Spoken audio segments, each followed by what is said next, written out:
The news was related to this brother who, under the name of Mr. Peace President, has taken up the task of mediating in the world. The latest initiative he took was to broker a compromise between Israel and Hamas. And he did this while the UN was in session. During the 80th meeting of the UNGA, representatives from 8 countries of the Gulf Council, or the Arab Muslim world, met and presented a 20-point program through Trump and Israel. And within that 20-point program, things like completely liberating Gaza from Hamas and freeing the hostages were discussed. We've discussed this with you in several sessions before. What's the update today? The update is that today Trump thanked all these countries, Turkey, Qatar, and everyone else who came together to facilitate this, to convince Hamas to accept the 20-point program.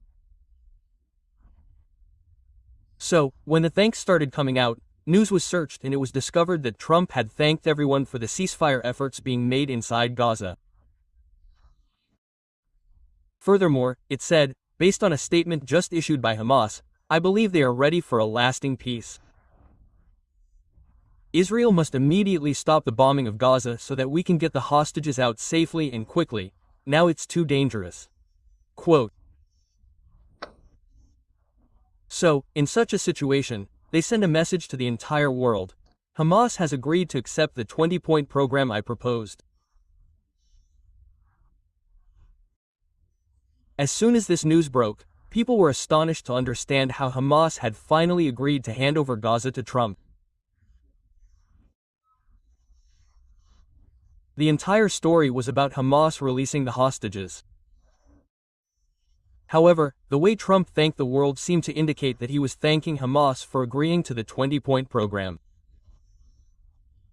This is why it became a major headline in every newspaper at the time, declaring decisive progress.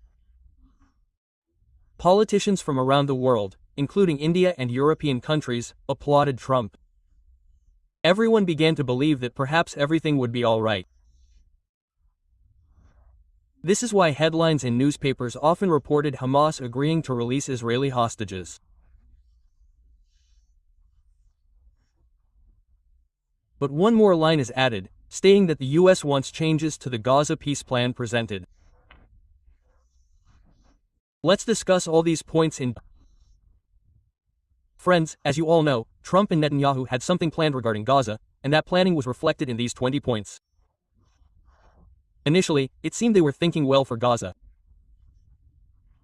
We've mentioned to you many times in our previous sessions that this is Trump's plan to control Gaza solely with Netanyahu's support. However, many world leaders felt that these people had good intentions for Gaza. In several of our sessions, we explained how Trump wants to take over this entire region. We also briefed you on the entire story, including how, after the Israeli attack on Qatar, Qatar was promised by Trump that any attack on Qatar next time would be considered an attack on America. They were given treatment similar to NATO. Israel was also made to apologize. I shared all this information with you. I explained how Qatar gathered all the leaders of the Muslim world, took them with them, and approached Trump, and thus came out with a 20-point program. When Trump came out with this 20-point plan, he announced to the world that Hamas must accept it within 3 to 4 days. If they don't accept the peace proposal, it will be very bad. And throughout this entire story, he exploited the Pakistanis to the fullest to say, look, Pakistan agrees to this plan. Now, you might ask, why does Trump need Pakistan? In fact, of all the countries in the Muslim world, only one country possesses nuclear power. Pakistan's name is Pakistan. And the recent recognition Pakistan received from Saudi Arabia has given it international recognition. So, Trump has taken them along, and Saudi Arabia has put its trust in it. So, look, Pakistan is also with our plan. That's why we dismissed them in court. However, just this morning, I conducted a session on Ankit Inspire India, where I explained how Pakistan backtracked. How Pakistan backtracked on Trump's statements. You can definitely go and watch this session. It's a detailed analysis of how I told you that Pakistan would backtrack, and how it did, and I've provided you with all the details. I told you how Pakistan's foreign minister was heard saying, the plan they shared with us wasn't actually released to Hamas. They changed our plan, quote. Anyway, whatever. Meanwhile, a plan comes out from members of Hamas's political bureau, saying, yes, we are fully involved in this whole matter and will provide you with detailed information in the future. Trump, Mahadev, comes out and quotes Hamas's message in this way. He wrote that he would soon work towards a lasting peace and that Israel would stop harassing them. Must immediately stop bombing Gaza. As soon as this message was issued from the White House, he said, "Countries helped me put this together: Qatar, Turkey, Saudi Arabia, Egypt, Jordan and so many others, so hard for so many people. This is a big day. See how it all turns out."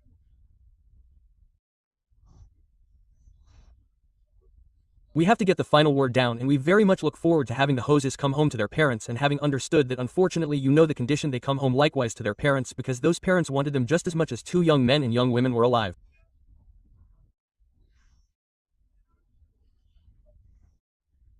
So I just want to let you know that this is a very special day, maybe unprecedented in many ways. It is unprecedented with thank you all, and thank you all to those great countries that help. We give it a tremendous amount of help. Everybody was involved in wanting this to end and see peace in the Middle East. Quote, "This gentleman thanked everyone and said that Hamas had announced that it was ready to work on Trump's plan and was ready to return all its prisoners, dead and alive. As soon as Hamas made this announcement, Trump thanked everyone for this.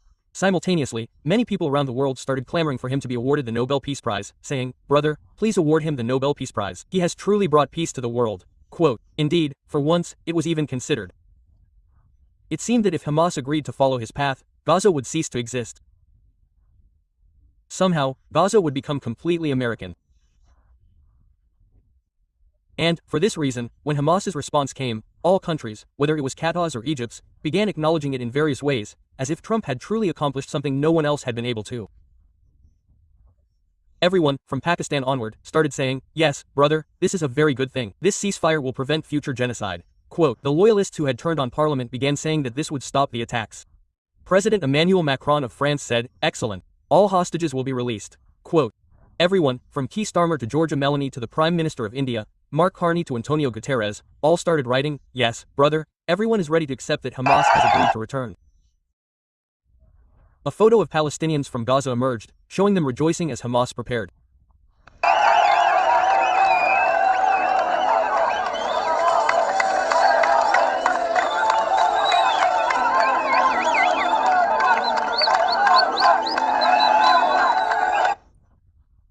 It was portrayed as if Hamas was finally prepared, and that its readiness itself brought a message of peace to the world.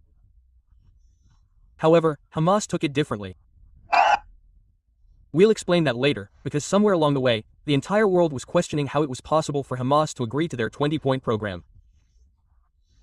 I'm repeatedly mentioning this because one of the points was about Hamas's elimination. The question was whether Hamas would leave Gaza. The people of Gaza would leave. How could Hamas have agreed? At a time when Donald Trump was constantly threatening Hamas, messages of threats dating back to yesterday are available on his social media. In such a situation, his statement that he would release all the hostages raised many questions. But time passed. By evening, a news report came out, stating that Hamas hadn't accepted all the conditions. No one had properly read what they had said. In Hamas's response, they discussed the release of the hostages but rejected the other proposals. It emerged that they welcomed the Arab Islamic international efforts made with Trump, including the exchange of prisoners, immediate entry for aid, the occupation of the Strip, and the displacement of Palestinian people. They highlighted the rejection of displacement, saying, "Sir, we don't believe the Palestinians should be removed from here." In their response, they rejected 13 of the 20-point program. "Sir, we don't believe this. If you want, we can implement 7 items. For ceasefire, prisoner exchange, Israeli withdrawal, humanitarian aid, hostage return, non-annexation, and no expulsion. We don't apply to the other 13. So, in a way, Hamas attracted the attention of the entire world, thinking, look, they've agreed, but only accepted 7 of that 20-point program. So, Trump, who is now celebrating this, will realize that Hamas's decision undermines his plan. If you look at their 20-point program, they flatly refuse to accept all of them, whether it's the International Stabilization Force, Palestinian self-determination within Gaza, or statehood. So, technically, Hamas has punctured the very thing Trump bragged about. They said, "No, sir, we can only accept those things that preserve our own sovereignty. Should we maintain control over Palestine or should we maintain our own involvement?" In such a situation, will Hamas truly surrender to American pressure and surrender its weapons?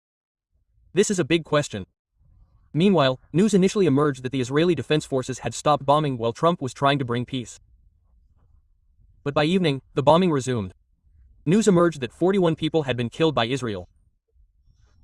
Overall, I've been assuming since day one that this 20-point program, whether by Israel or Trump, is technically impossible. No matter how many countries around the world initially agreed to accept it, they will gradually reverse course, just like Pakistan did. We told you this in this session this morning. Currently, Hamas's commitment is limited to only 7 points. It hasn't agreed on the remaining points, and it won't in the future, given that it has killed so many people on its own. Brother, more than 60 people have died under his watch. Despite this, if he finally concedes, people will continue to question his leadership in the future. What do you think about this topic? Please share your opinions in the comments section.